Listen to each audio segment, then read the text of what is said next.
kind of see what they did there with that little nod to the urban legend of the tornado hitting a theater when the original Twister was playing. Okay.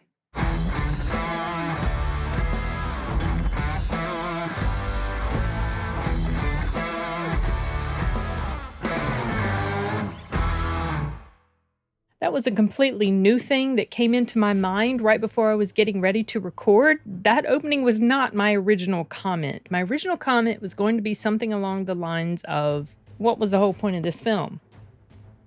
I mean, and don't get me wrong, it was fun. I have only just very minor quibbles with it. It was an enjoyable way to pass a couple of hours, but by the time it was over with, I was just feeling like, well, okay, so what was the point? It feels like it was just done to give us basically the same story as before, except with new faces and new tech. And so ultimately it just comes across as another Hollywood cash grab for nostalgia's sake.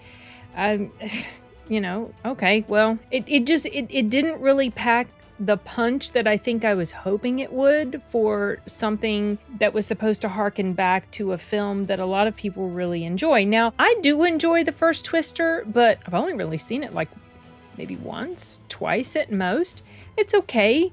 It's not like a huge love for me, but I know that a lot of people really do enjoy it. At their core, both of these movies are nothing earth-shattering. So I guess, in a sense, maybe my remarks about this are a little unfair, but it just doesn't really add much new to the original, and the characters are...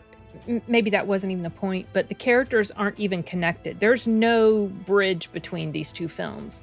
It's just about different storm chasers, that's all, and new tech and different ways to try to figure out how to fight these tornadoes or, whatever. Nothing earth-shattering, nothing groundbreaking. If you go, you're just going there for the pure enjoyment of watching a disaster-type movie and to see new and pretty faces. Glen Powell is really coming across as... well, he's just going to be everywhere now, isn't he? And I like him, that's no complaint, but his face is just popping up everywhere. Okay, he's the next it guy, I guess. I do have a complaint about the movie theater. It is so freaking annoying that it has now become, more often than not, a regular thing that the actual movie doesn't start until 30 minutes after the showtime. I'm thinking this is a Regal thing because Cinemark is a little better. Cinemark is typically about 20 minutes after the posted showtime, which, okay, that's bad enough. But, I plan my trips to the theater based on when I estimate the actual movie's going to start so that I'm not sitting through all the trailers. But boy, I tell you, 30 minutes, that's like about a third to a quarter of the length of an entire movie before the actual movie gets started. Okay, that's... all right. Rant over. I like the characters in here. Daisy Edgar-Jones did a really good job. I've always liked her acting ever since I first paid attention to her as an actor, which wasn't long ago in the movie Fresh, I think with Sebastian Stan. That's a good film. And she did have one particular scene in here where she did a really good job at conveying this great level of anguish, this depth of emotion that she pulled that part off really well. I like that. And Glen Powell was fine. They had great chemistry. Supporting cast was great. The cinematography was great. The special effects of the tornado, that was really well done. The setup is pretty similar, if I'm not mistaken, pretty similar-ish to the setup of the character in Twisters. I believe the character played by Helen Hunt, she had some sort of tragedy, if I remember correctly, revolving around tornadoes when she was a kid. A similar sort of setup with Daisy Edgar-Jones' character. There was a tragedy that happened that really affected her. It revolved around tornadoes, her work in the field of storm chasing, basically, meteorology, whatever, and she's pulled back into the field to do more work on chasing tornadoes and stuff like that. And that's the basic premise. She meets Glen Powell's character.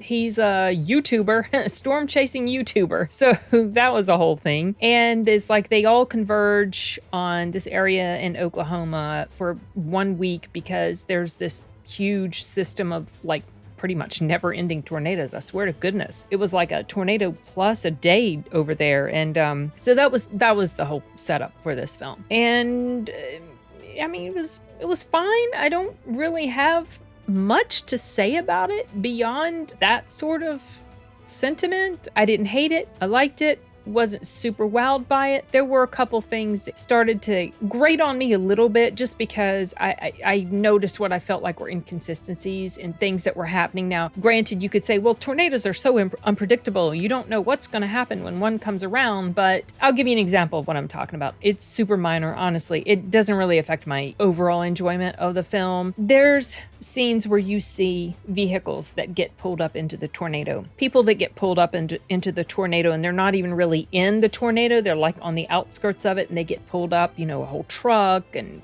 vehicles and all this stuff. And then there's other scenes where, of course, the important characters, they're very close to a tornado as well, and their trucks don't get pulled up into the tornado. And then there's another vehicle where they anchor it into the ground. Okay, all right, that's because I was having a question. How come that truck didn't get sucked up into the storm and they were right in the middle of it? Well, that's answered later. Okay, cool. I get it. Fine. But that particular vehicle is always toting behind like a trailer of barrels and stuff that they're using as they go into the tornado. And not once throughout the bulk of this film does that trailer get snapped away from the truck and pulled up into the storm.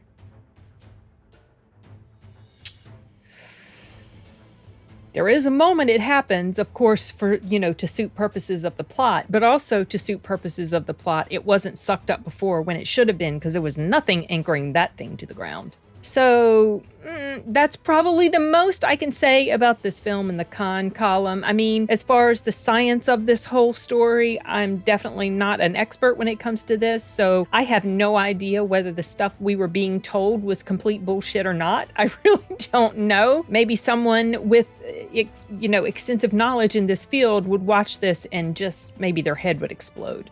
I don't know. If you guys know more about this stuff than I do, feel free to chime in and give me your input on that as far as, you know, the science of this storytelling goes. But yeah, I mean, otherwise it was fine. Yeah, it was fine. I don't feel like I have much more to say about it than that. So I guess I'm going to go ahead and draw this to a close. This was a quick review and I'm wrapping it up. Adios.